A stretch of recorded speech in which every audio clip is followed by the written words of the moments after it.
She missed deadlines. She skipped promotions. She told herself later was coming. The past stayed quiet. No knocks, no letters, no phone calls from a hospital that had buried a woman whose name Lena never spoke out loud. The lie worked because no one needed it to fail. The document surfaced on a Tuesday. It came in a manila envelope mixed in with old tax records the clinic was shredding. Lena almost missed it. A discharge summary, stamped, signed. The mother's name printed clean at the top. Status, alive. She read it twice, then a third time, slower. Her mouth went dry. The room felt smaller. The lights buzzed. The line that broke her wasn't the word alive. It was the date. 2 days after the supposed death. I remember my hands going numb. I remember thinking, this isn't real. This can't be real.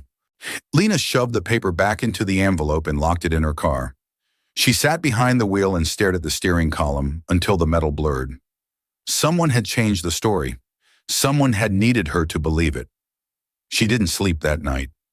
Evan snored softly down the hall. Lena sat at the kitchen table with the envelope open, the paper flat, like it might run. She searched names, hospital records, lawsuits, closed adoption forms. She learned new words: voluntary transfer, proxy caregiver, temporary custody. None of them had been explained to her. At 3:12 a.m., she found a court filing sealed years ago, a motion to delay parental claim. Reason: child stability. Stability. That word had cost her a decade. Her phone buzzed once. Unknown number. No message. Lena shut the laptop. She pressed her palms into her eyes until stars popped. Her chest hurt. Breathing felt like work. I raised him. I paid. I stayed. And someone planned it. Evan noticed the change. He always did. You sick? He asked over cereal. Lena nodded. She watched his hands. The scar on his knuckle from when he fell off his bike at 7. She had carried him home that day, blood on her shirt. At school pickup, a black SUV idled across the street, windows tinted, engine running. It wasn't there when she arrived. It was gone when she looked again. That evening, a letter slid under her door. Legal letterhead, polite language. Request for meeting regarding custodial clarification. No threats, no explanations. Lena folded the paper and put it in her pocket. Evan talked about a math test. She nodded. She smiled. I knew then the clock had started. Night settled heavy. Lena stood in Evan's doorway and watched him sleep. The room smelled like laundry soap and sweat. Posters peeled at the corners. A childhood mid-flight. She imagined him gone. A quiet apartment. No cleats. No noise. Her stomach twisted. She felt sick. She backed away and closed the door. The envelope waited on the counter. Proof of a lie older than the boy it trapped. Lena sat down and picked up her phone. She typed one word into the search bar. The mother's name. Results loaded. Across the room, Evan turned in his sleep. Lena didn't look back. She stared at the screen, knowing everything would break next. I don't know how to let him go. I thought knowing the truth would hurt the most. I was wrong. Waiting is worse. Waiting lets your mind invent new ways to lose. Lena woke before the alarm. A gray light pressed against the curtains. The apartment felt unfamiliar, like it had shifted overnight. She stood at the sink and drank water straight from the tap, hands braced on chipped porcelain. The search results from the night before sat open on her phone. A few old conference mentions, a nonprofit board listing, a woman with money and a public smile. Alive, active, untouched by the years Lena had burned through. Evan shuffled out in socks, hair sticking up. He hugged her waist without looking up. Muscle memory. She closed her eyes and held him too long. She packed his lunch slower than usual, cut the sandwich uneven, forgot the note she usually slipped inside. When he left, she stood at the door listening to his footsteps fade. The apartment went quiet. Too quiet. Lena picked up the legal letter again. The meeting was scheduled for Friday, location downtown. Neutral ground. She folded it carefully, like neatness might keep it from happening. The office building smelled like coffee and carpet cleaner. Lena sat across from a woman in a gray suit who spoke gently and explained nothing. This is a clarification, the woman said. Not a removal. Clarification, another soft word. Lena slid the discharge paper across the table. The woman's eyes flicked to it, then away. "You weren't supposed to have that," she said. That was the first honest sentence Lena had heard. The woman explained the arrangement: temporary guardianship, a cooling period. The biological mother had resources. She wanted stability before reclaiming custody. Lawyers had handled the details. Hospitals cooperated. "And me?" Lena asked. The woman hesitated. You were considered suitable." Suitable, like a rental. Lena's ears rang. I was selected because I would stay quiet. The woman stood. The meeting was over. Friday would include more people. Papers, decisions. Lena walked out into the sun feeling hollowed out. Evan didn't come home on time. Lena checked the clock. Called his phone. Straight to voicemail. She grabbed her keys and drove the route between school and home, heart hammering. She found him at the park with his friend Marcus. Laughing, safe. Relief hit so hard her knees went weak. In the car, Evan went quiet. He stared out the window. "Are you mad?" he asked. "No," Lena said. The lie tasted bitter. "Just scared." He nodded like he understood more than she wanted. That night, she heard him pacing after midnight. She lay awake listening, counting steps. At 1:40 a.m., his door creaked. He stood in the hall. "Are you my real mom?" he asked. The words cut clean. No anger, just need. Lena sat up. Her throat closed. "I can't protect him from this." "I'm the one who stayed," she said. He watched her for a long moment. Then he nodded and went back to bed. Friday came fast. The conference room was glass and steel. Lawyers lined one side. A woman sat at the far end. Expensive coat. Calm face. She stood when Lena entered. Smiled like they shared a secret. "This must be strange for you," the woman said. "I'm grateful." Grateful. For the years she outsourced. She spoke about timing, about doing what was best for the child, about gratitude again.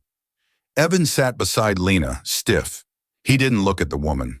When asked if he wanted to speak, he shook his head. His leg bounced under the table. Lena's chest burned. Wait, I wanted to scream that love doesn't pause. The lawyers talked. The woman waited, confident. The meeting ended with nothing decided, court scheduled. The woman touched Evan's shoulder lightly on the way out. He flinched. Evan didn't talk the drive home. He went straight to his room. That night, Lena packed a bag, just in case. She hated herself for it. She sat on the floor outside his door, listening to music leak through the wall. Familiar, safe, temporary. Her phone buzzed. A text from an unknown number. "He deserves the truth," Lena typed back before thinking. "So do I." No reply. She slid down the wall and pressed her forehead to her knees. For the first time in 10 years, she let herself cry without worrying who might hear. I loved him like it was permanent. They loved him like a plan. Court was set for the following week. The apartment filled with tension.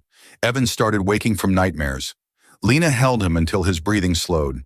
She memorized his weight again, afraid it would change. On Sunday evening, Evan sat across from her at the kitchen table. "I don't want to go," he said. She swallowed. "You might have to visit." "I don't want to," he repeated, louder, steadier. Lena reached for his hand. He squeezed back, hard. Outside, a car idled. The same black SUV. Lena stood and closed the blinds. The night pressed in. The lie was finally cracking. And for the first time, she knew the truth might not be enough. But I'm not letting go without a fight. I used to believe truth was loud, explosive, something that shattered things all at once. I was wrong. Truth leaks, slow, poisoning everything it touches. Lena stood in the hallway outside the courtroom, back against cold stone. The building smelled like polish and old air. Her hands wouldn't stop shaking. Evan sat beside her, knees pulled to his chest, hoodie zipped up to his chin. Lawyers passed them without looking. Shoes clicked.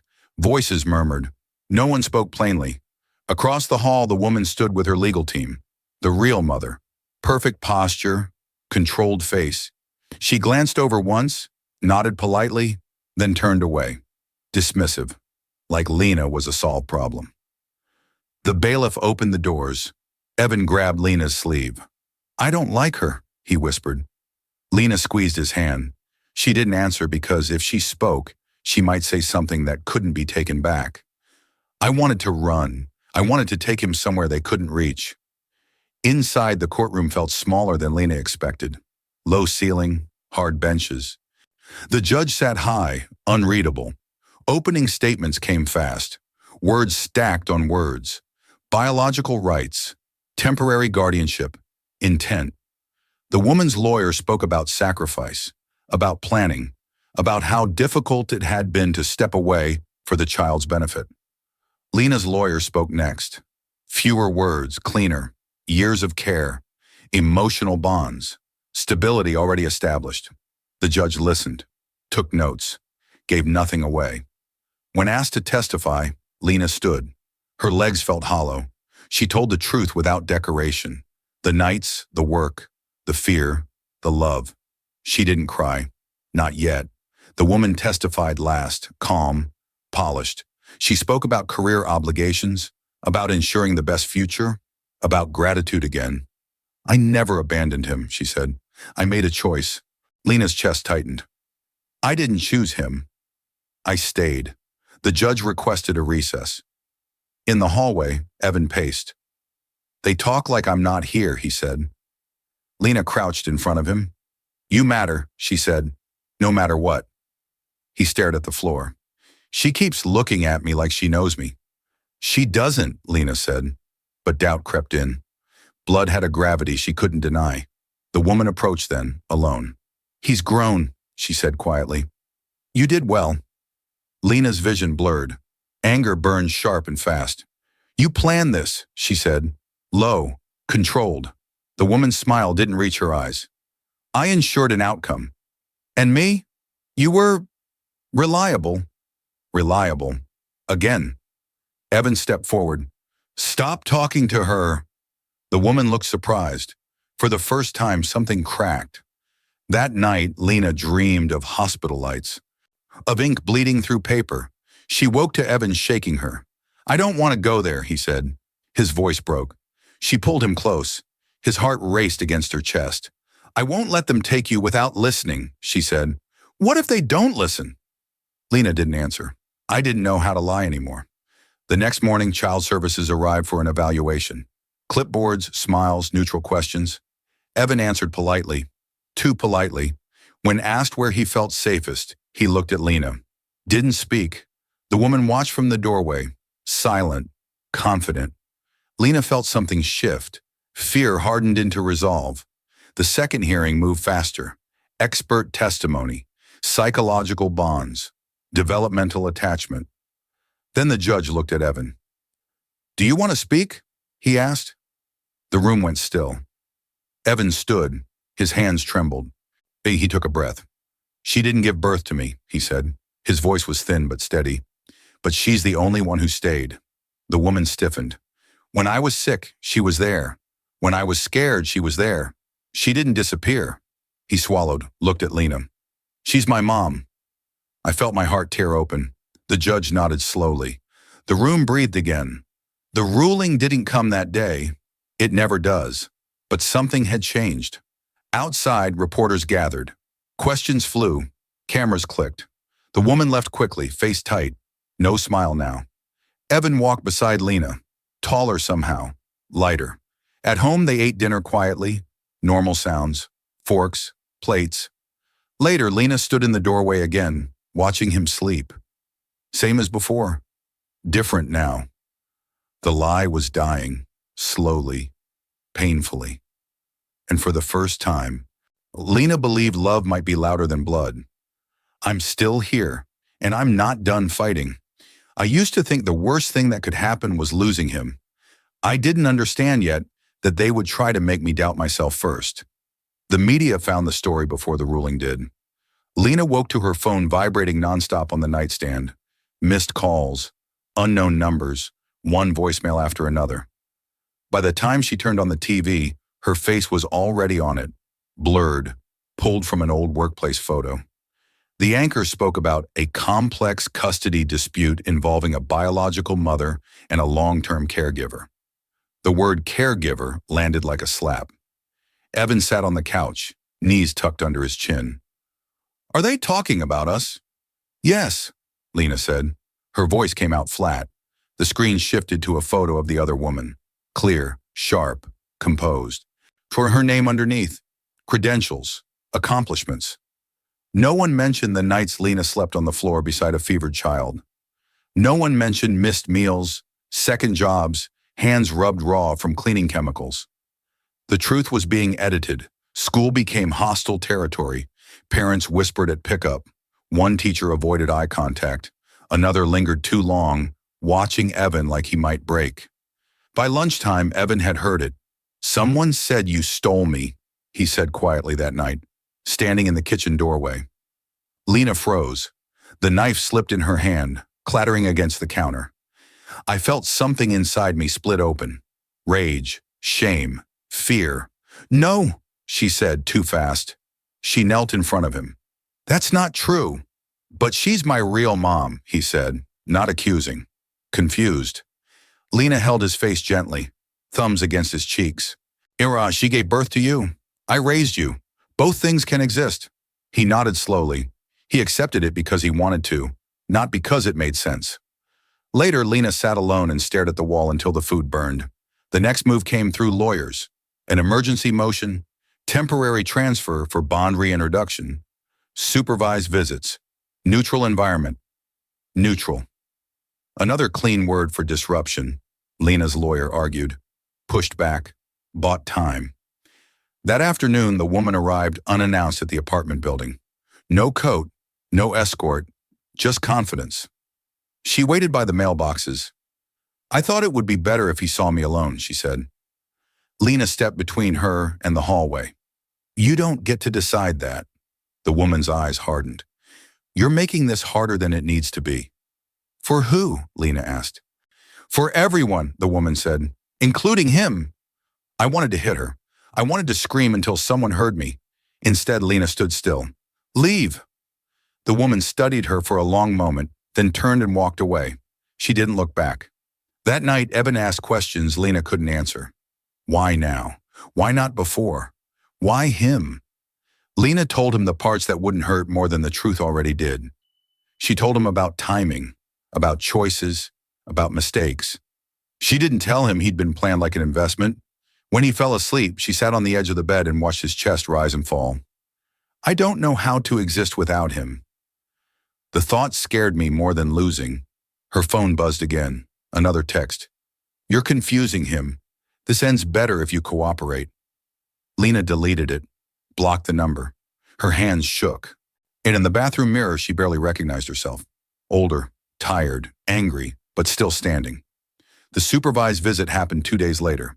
A neutral playroom, one-way glass, a social worker with a clipboard. Evan sat stiffly on the couch. The woman entered slowly like approaching a wild animal. She tried warmth, stories, gifts. He answered politely. Nothing more. At one point, she reached for his hand. He pulled away. I don't know you, he said.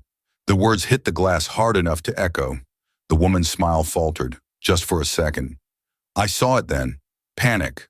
The social worker made a note. When it was over, Evan walked straight to Lena and grabbed her hand. The woman watched them leave, her face unreadable. For the first time, Lena saw uncertainty crack through the polish.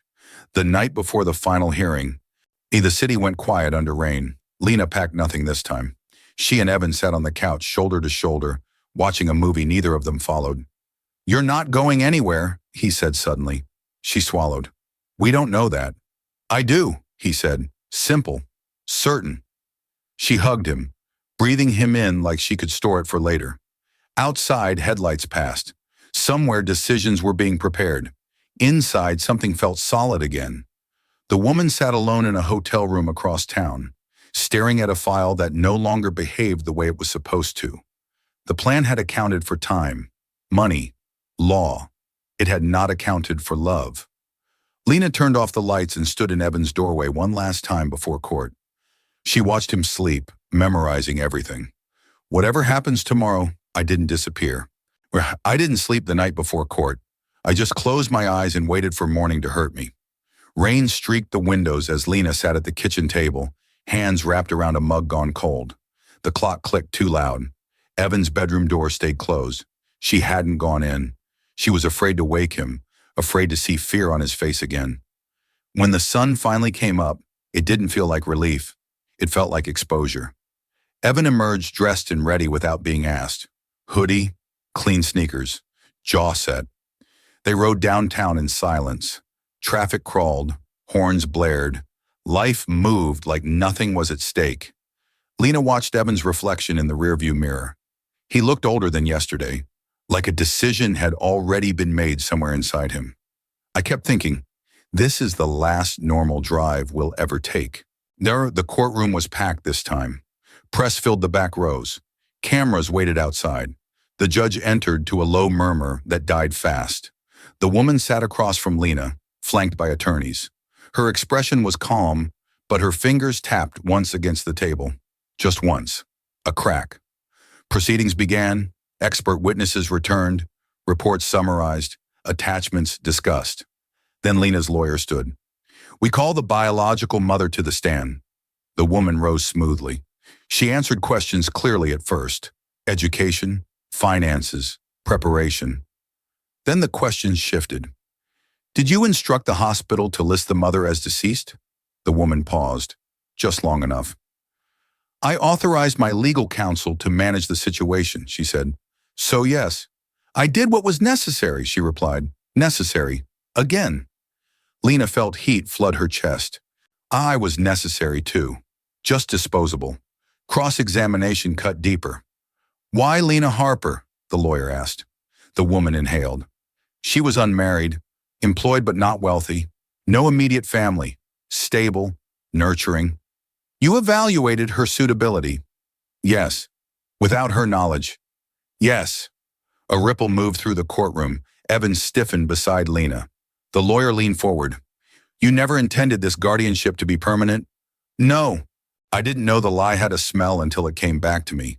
Bleach and old paper, the kind that burns your nose and makes your eyes sting. That was the smell the day I became a mother. I remember thinking pain was supposed to fade. Lies don't. The hospital hallway hummed with broken lights. Nurses moved fast, eyes down. The baby cried somewhere behind double doors. Lena Harper stood at the far end, clutching a form she hadn't read. Her hands shook. The doctor spoke in clipped phrases. Complications, hemorrhage. Mother didn't make it. They handed Lena a baby wrapped in blue. A boy, warm, heavy, breathing hard like he was already angry at the world. No family listed, no father present. The doctor asked if she was next of kin. Lena said yes before she understood what that meant. She signed where they told her to sign. Her ink bled through thin paper. They said the mother's name once, then never again. Lena took the child home that night. Her apartment smelled like formula and panic. She slept on the couch with the baby on her chest because the crib hadn't arrived. Every sound woke her. Every silence scared her more. I remember thinking, if I don't hold him tight, he'll disappear. 10 years later, the lie had weight. It sat in grocery carts, school backpacks, cleats tossed by the door. Evan was tall for his age, sharp eyes, asked too many questions. Lena worked mornings at the accounting office and nights cleaning a dental clinic. She learned how to sleep in pieces. She learned how to lie clean. Teachers called her Mom. Doctors never asked questions. Birthdays passed. Cuts healed. Evan grew. Lena watched him from the kitchen doorway as he practiced spelling at the table. He frowned the same way every time. Bottom lip tucked in. She corrected him. He rolled his eyes. They laughed. So you plan to reclaim him? Yes. When? When it would not disrupt his development. The lawyer nodded. And if he bonded too strongly? The woman hesitated. That was a risk, she said carefully. Risk. That was what 10 years of love had been to her. Lena's hands trembled. I felt sick. I felt used down to the bone. The judge called for a break. In the hallway, reporters shouted questions. Security held them back. Evan pulled Lena aside near a window. His voice was low. She talks about me like I'm a thing. I know, Lena said. He stared outside at the rain. I don't want to be hers. The words hit hard, clean, final. Lena knelt in front of him. You don't have to decide anything today. Yes, I do, he said. They won't listen unless I do. Her throat tightened. I wanted to protect him from choosing it all. Across the hall, oh, the woman watched them. Her jaw was tight now, her confidence thinning. For the first time, she looked like someone losing control. Back in the courtroom, the judge surprised everyone. I would like to hear directly from the child, he said. The room went still. Evan looked at Lena. She nodded once. He walked to the stand alone. His feet barely reached the floor. He spoke clearly, about routines, about sickness, about nights when he couldn't sleep. She stayed, he said. Every time. The woman leaned forward, breath caught. I don't hate her, Evan continued, but she didn't choose me when it was hard. He looked at Lena, then back to the judge. I choose my mom. I felt my chest crack open. I didn't breathe until he was done. The courtroom stayed silent longer than necessary. The judge recessed without ruling. Again. But the energy had changed. Outside, the woman's lawyer spoke urgently to her. She waved them off, face pale. Lena and Evan walked out together, cameras flashing. Evan didn't look away. At home, Lena cooked dinner with shaking hands. Evan talked about school like nothing had happened. Normalcy felt fragile, borrowed. Later, Lena stood in the doorway of his room. Same place, same posture, different stakes. The lie was fully exposed now. Everyone could see it. And somewhere inside the woman who had planned everything, something was unraveling. Lena turned off the light and closed the door softly. I didn't steal him. I earned him. I thought once the truth was spoken out loud, it would stop hurting. I didn't understand how loud people get when they're losing. The backlash came overnight. By morning, Lena's inbox was full. Some messages were supportive, others weren't. Strangers debated her worth like she was a headline, not a person. Words like parasite and obsessed showed up more than once. Evan didn't see them. She made sure of that. Outside the apartment, a reporter waited by the stairwell. Lena took the back exit and kept her head down. At work, her supervisor pulled her aside. We need to talk about optics, he said. Optics. Another word that meant you're inconvenient. They offered her unpaid leave, temporary, until things settled. Lena nodded and packed her desk. She didn't argue. She didn't have the energy. I lost my job because I loved him too much. That afternoon, child services returned, unscheduled. 2 workers this time, 1 male, 1 female, both polite, both distant. They asked Evan about stress, about pressure, about whether Lena had prepared him to speak in court. He looked at them like they were stupid. She didn't tell me what to say, he said. She listened. The woman made a note. They asked Lena to step into the hallway. We're concerned about emotional enmeshment, the man said carefully. Lena's jaw tightened. He's a child. Yes, the woman replied, and you're not his biological parent. The words hit harder now that they were public. Lena crossed her arms to keep from shaking. You don't remove a child because he loves someone. They exchanged a look. We're recommending overnight evaluation, the man said. The air left her lungs. I can't breathe. I can't let this happen. No, Lena said, firm. Get a court order.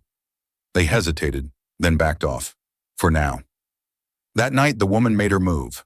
Lena found the envelope taped to the door. No return address. Inside, photos, hospital room, inked forms, signatures, and a handwritten note. You knew the arrangement wasn't permanent. Lena sat on the floor and stared until the room tilted. I didn't know. That's the point. That was always the point. Her lawyer confirmed it the next morning. The documents were real, but incomplete. Context missing, conveniently cropped. They're trying to build doubt, he said. Make you look complicit. And Evan, Lena asked. They'll say he was influenced. Lena nodded slowly. Something hardened in her chest. They weren't just taking him. They were rewriting her. Evan noticed her change. She moved sharper now, slept less, spoke carefully. Are you mad at me? He asked one night. No, she said immediately. She sat beside him. I could never. He picked at the edge of his blanket. If I go with her, will you still come see me? The question gutted her. I wanted to lie.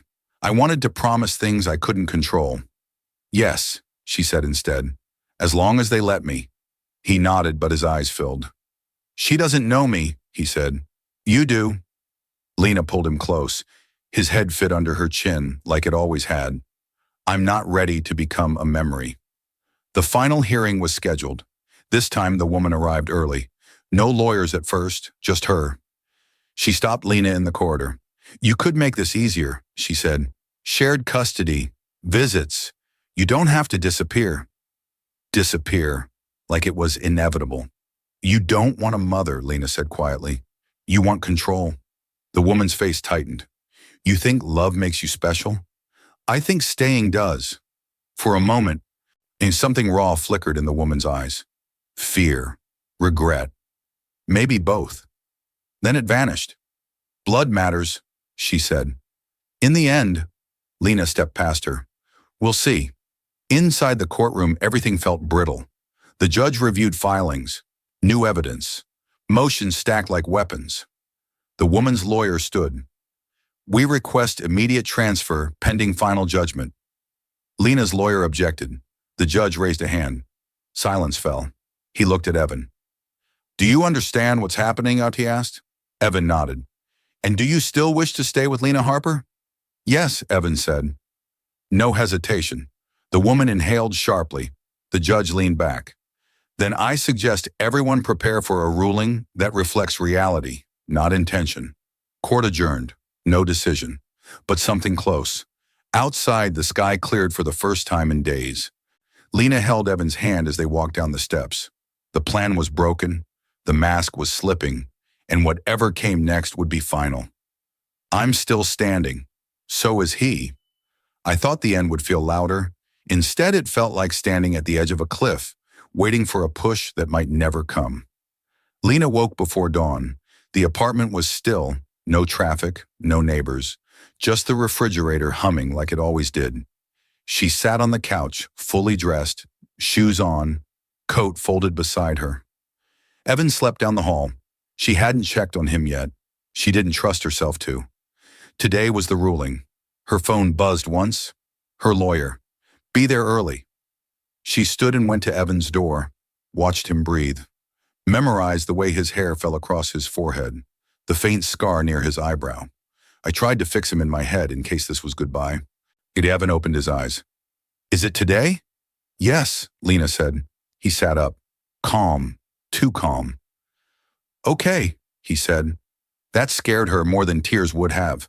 The courthouse steps were crowded. No shouting today, just cameras, long lenses, waiting. Inside, the courtroom filled fast. The judge entered without ceremony. The woman sat across from Lena, posture perfect. Her face was tight now, controlled, but brittle. Proceedings began with final statements. The woman's lawyer spoke first. Bloodlines, legal authority, long-term planning. He framed it as inevitability. Lena's lawyer stood next. He spoke about trust, about deception, about the damage done by treating a child like a delayed acquisition. He ended simply. Love without choice is theft. Love with sacrifice is parenting. The judge listened. No notes this time. Then he surprised everyone. Una, I have reviewed the sealed filings, he said, including communications not previously entered. The woman stiffened. Lena felt her pulse spike. I didn't know there was more. The judge addressed the woman directly. You authorized false medical records, as he said. You delayed parental claim under false pretenses.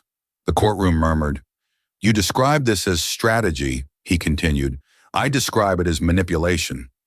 The woman stood halfway, then sat again. Her hands clenched. I acted in his best interest, she said. You acted in your own, the judge replied. He turned to Lena.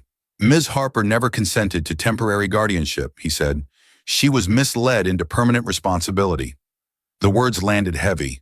I felt something loosen in my chest. Not relief, recognition. The judge looked at Evan. You have been consistent, he said. I ain't clear, uncoached. Evan nodded once. The woman's lawyer rose. Your Honor. Sit down, the judge said. And he did. The ruling came slowly, carefully, like it needed room to exist. Primary custody granted to Lena Harper. Visitation structured, supervised, gradual, mandatory therapy. The woman closed her eyes. Just for a moment. Evan inhaled sharply and grabbed Lena's hand. She squeezed back, grounding herself in the pressure. I didn't cry. I couldn't. I was afraid it would break the spell. The judge finished with a warning. Parenthood is not a pause button, he said. You do not step out and return when convenient. Silence followed, then the gavel. Done. For a second, no one moved. Then Evan leaned into Lena, forehead against her shoulder. The cameras waited outside. Inside, everything felt suddenly quiet. The woman stopped them in the hallway. No lawyers now. No smile. I didn't expect this, she said. Lena studied her. Up close, she looked tired, older, stripped of certainty. You expected control, Lena said. The woman nodded once. Yes. Evan stepped forward. You don't know me, he said. Not angry, just factual. The woman's mouth opened, closed. I wanted to, she said. But you didn't, Evan replied. That was it. The woman stepped back. For the first time, she looked like someone who had lost something real. Lena took Evan's hand and walked away. I didn't feel victorious. I felt finished. That night, the apartment felt different. Not lighter, quieter. They ordered takeout, ate on the couch. Normal things. Later, Evan went to bed without being asked, exhausted. Lena stood in his doorway again. Same place, same frame. This time, she breathed. Outside, rain started again. Soft, steady. Across the city, the woman sat alone in a hotel room, staring at a life that hadn't waited for her. The plan was over. The lie was done. Lena turned off the light and closed the door gently. She leaned her forehead against the wood and finally let herself cry. Not from fear, from release. I stayed, and this time it was enough. I kept waiting for the other shoe to drop, but nothing fell. Not yet. The morning after the ruling, Lena sat at the kitchen table drinking coffee that had gone cold while Evan played with his Legos on the floor. The apartment smelled faintly of takeout and laundry detergent. Ordinary, mundane. It made her chest ache. The phone buzzed. Unknown number. She ignored it. Another message came in. Congratulations? Lena stared at the screen. She wanted to throw it. Instead, she set it face down. She wasn't done guarding him, but she could breathe. For now. Evan looked up. You're smiling, he said. Just a little, she admitted. He shrugged, satisfied, then went back to building. The sound of plastic clicking together felt like victories she couldn't yet name. I stayed, I survived.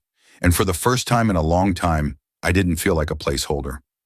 The woman returned the next day, but not to fight. She came to the apartment, unannounced but alone. No lawyers, no entourage, just her, coat in hand. Evan froze the moment she stepped inside. Lena didn't flinch. I came to explain, she said, her voice low, almost human. I miscalculated. I thought I knew what was best for him. Evan's eyes narrowed. You don't, he said. The woman flinched. For the first time, Lena noticed vulnerability. I know now, she continued. You stayed. You raised him. You were there. I didn't expect him to choose. Evan folded his arms. Lena said nothing. She let him speak for himself. I'm not leaving, he said. Not ever. The woman exhaled, a sound like defeat. Her shoulders sagged. I realized then, she had never lost to me legally. She had lost to love. In the days that followed, the media shifted tone. Instead of scandal, headlines emphasized choice, loyalty, love, the child's voice. Lena refused interviews, but she read everything anyway. Each article felt like a vindication, a reminder that truth was more powerful than control. Evan watched cartoons on the floor while she read aloud bits to him. She's the only mom who stayed, she read from one article, letting the words sink. He nodded. Lena reached for his hand. It doesn't matter what anyone says, she told him. You know what's true. He smiled faintly, a small victory that no headline could capture. I had been invisible, disposable, a plan in motion. Now I existed in full. My love had won, and it was enough. Court didn't call again. The woman didn't appeal. She sent a letter, carefully worded. Gratitude, acknowledgement, acceptance. Lena read it once, folded it, and placed it in a drawer. She didn't feel the need to respond. There was nothing left to negotiate. Evan ran to her room that evening, a crumpled drawing in hand. Look! It was a picture of them, side by side, smiling, the apartment in the background. Words scrawled across the bottom. Mommy stays. Lena hugged him so tightly she thought she might break him, but he held firm. I stayed because I loved him. I stayed because he needed me. And now he could say it in his own voice. The woman could not erase that. Weeks passed. Life returned to routines that felt fragile but real. School mornings, breakfasts, soccer practices, grocery runs, laundry. Everything Lena had given up before became ordinary again. Evan laughed at jokes only she understood. He cried at scraped knees only she could soothe. One evening she sat on the balcony, city lights blurred by rain. A soft knock came on the door. It was the woman. Quiet, no camera, no entourage. I wanted to see him, she said, to apologize properly, to understand. Lena didn't speak. She just nodded and let her in. Evan appeared behind her, hesitant but not afraid. The woman knelt slowly. I miscalculated, she said, and I see now. He chose correctly. Evan didn't answer, but his hand slipped into Lena's. And I understood then. Control is temporary. Love is permanent. And for him, permanence was hers. That night, Lena watched Evan sleep one final time in this chapter. He was curled under the blanket, small breaths rising and falling in rhythm, the faint scar at his eyebrow illuminated by streetlight through the window. Lena leaned against the doorframe. She remembered the first night she brought him home from the hospital. The panic, the fear, the overwhelming responsibility. Everything had been tested. Her love, her endurance, her identity. And she had survived. Outside, rain tapped lightly against the windows, gentle and relentless. I stayed, I fought, I loved. And for the first time, nothing, not papers, not courts, not strangers, could take him from me. I earned this, and it is enough.